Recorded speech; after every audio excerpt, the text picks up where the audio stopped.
On the move in Mecklenburg-Vorpommern, the poorest region in Germany. There's lots of land here, but few jobs.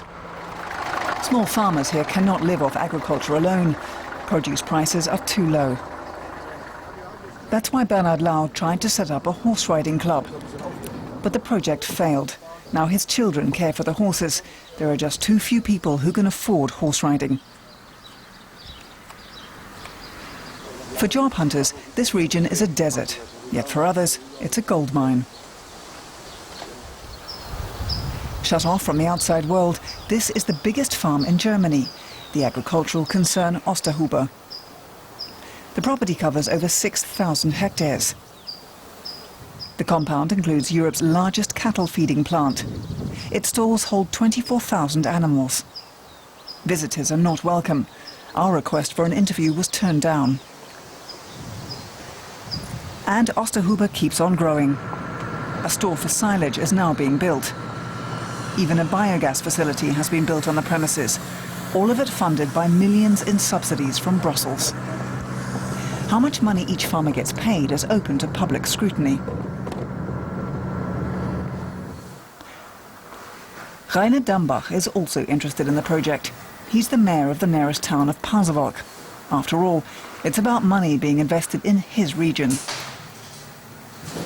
He found out on the internet that the agricultural concern Osterhuber received 4 million euros in subsidies from Brussels last year. But it only employs some 140 workers. The main problem is there are no labor-intensive structures being developed. They're only developing technology-intensive structures. And this boosts mainly big concerns, and I think that's the wrong tack.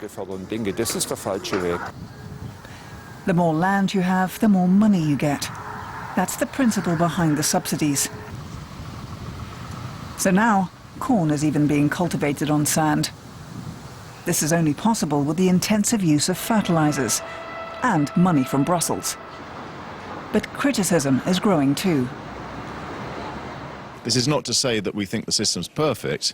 We are now in a situation where we've just done a thing called the health check of the Common Agricultural Policy, which has set the policy now until 2013.